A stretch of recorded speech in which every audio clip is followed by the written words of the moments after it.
Namo Sang Hyang Adi Budaya, Namo Buddhaya.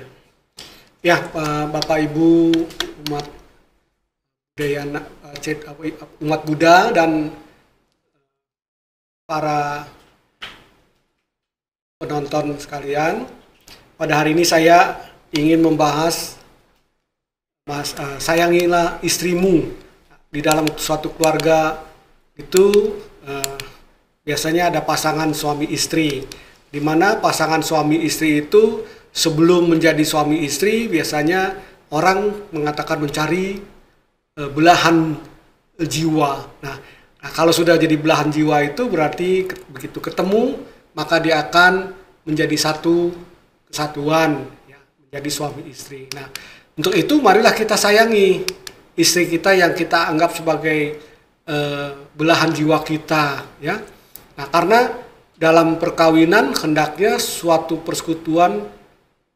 adalah suatu persekutuan yang seimbang, ya, dalam Anguttara Nikaya 2.6.2. Nah, di dalam menjalankan rumah tangga itu kita juga harus saling menghargai, saling menghormati, saling percaya mempercayai, saling bantu membantu.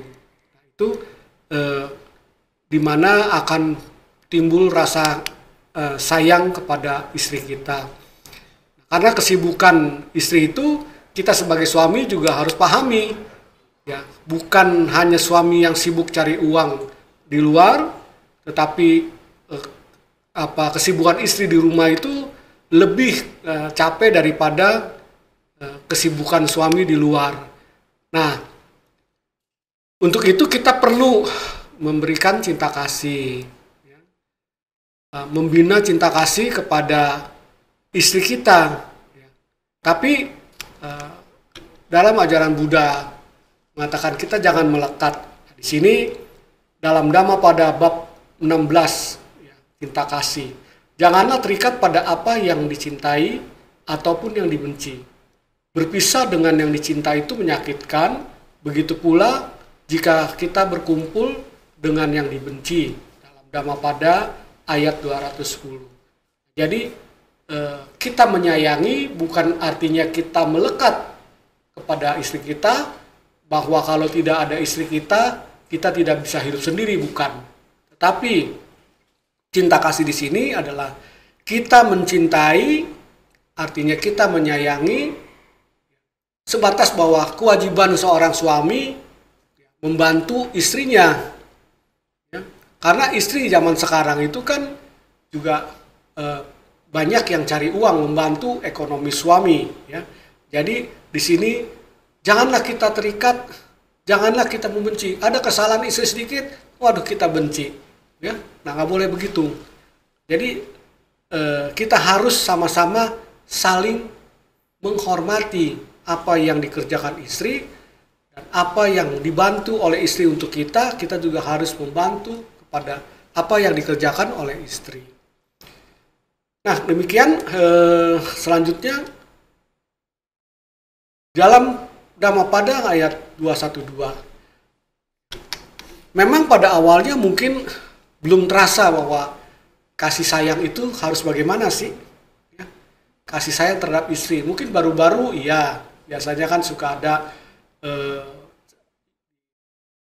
di video-video bahwa baru married sebulan, wah mesra banget. Setelah itu mulai tidak hangat lagi. Disinilah kita harus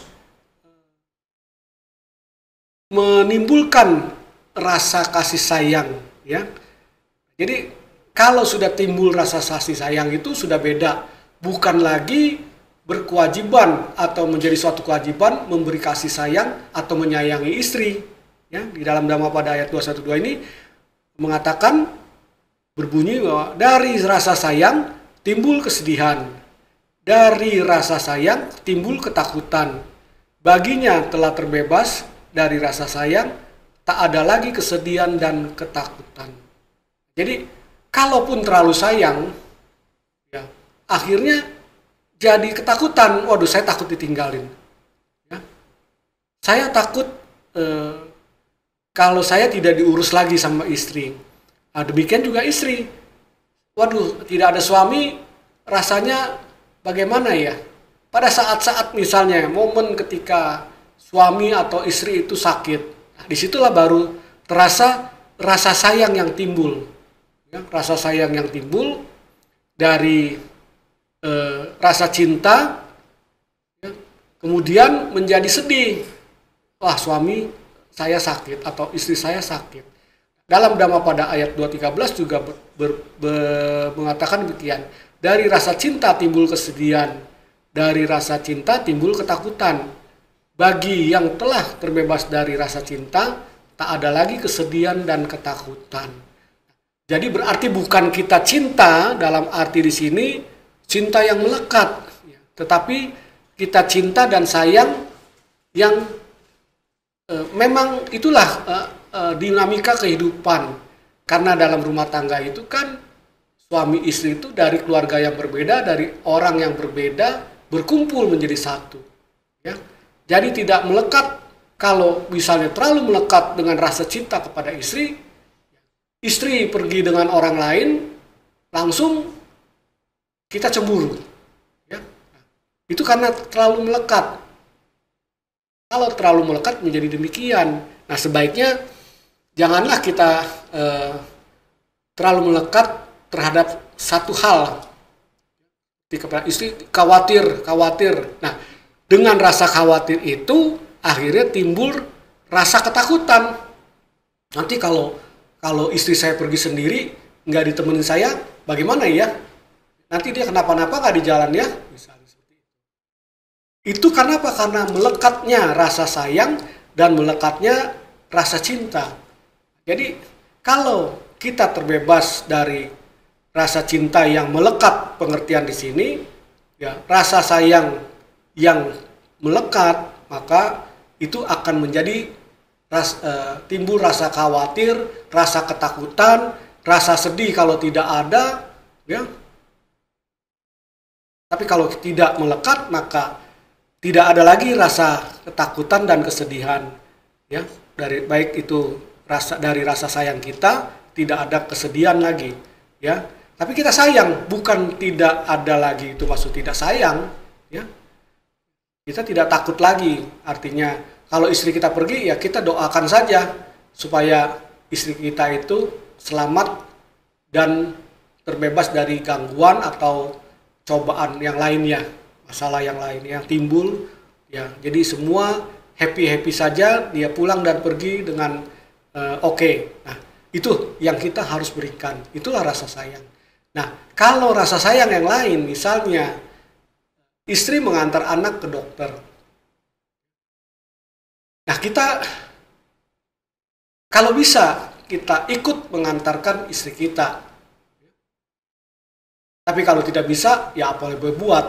Tapi lihat kondisi. Kalau kondisinya misalnya, wah kalau kita antar anak ke dokter itu pada jam kerja, mungkin kita tidak bisa mengantarnya karena kita kerja. Itu jadi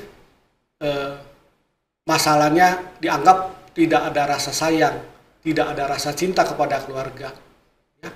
Karena bayangkan, memang orang kalau melihat istri yang membawa anak ke dokter, ya, kalau punya satu anak, kalau dua anak, ya, yang satu nggak bisa ditinggal, wah mesti dibawa-bawa, yang satu digendong karena masih kecil, nyebrang jalan, itu ada rasa khawatir kita, karena ada rasa cinta kita dan rasa sayang kita. Nanti istri kita bagaimana kerepotan bawa anak ke dokter. Nah, itulah kita menyediakan waktu untuk mengantarkan istri.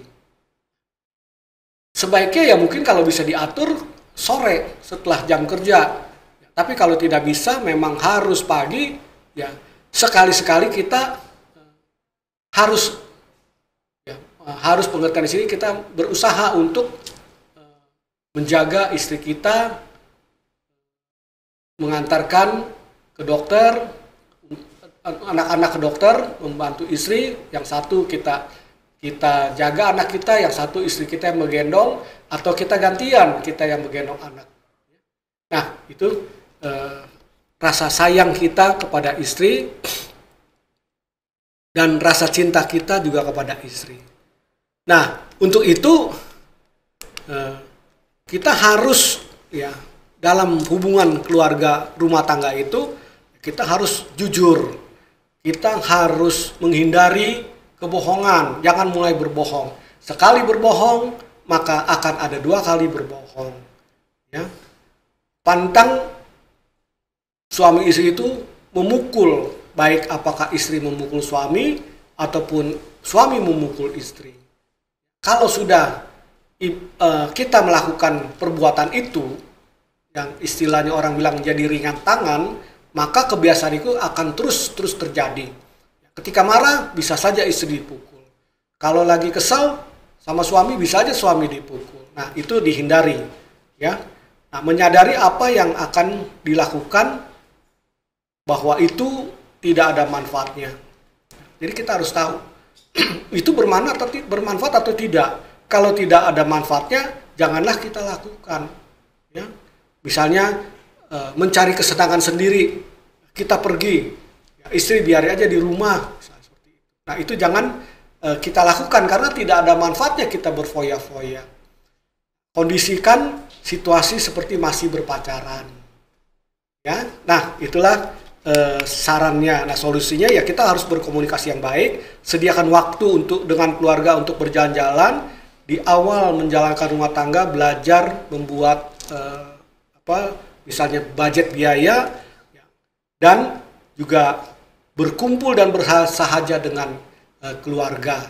Itulah yang penting, makanya akan merasa istri disayangi oleh kita dan diayomi oleh kita, dan sebaliknya kita tidak perlu meminta istri menyayangi kita, tapi dengan kita menyayangi istri, otomatis istri juga akan menyayangi kita. Nah, demikian Bapak Ibu,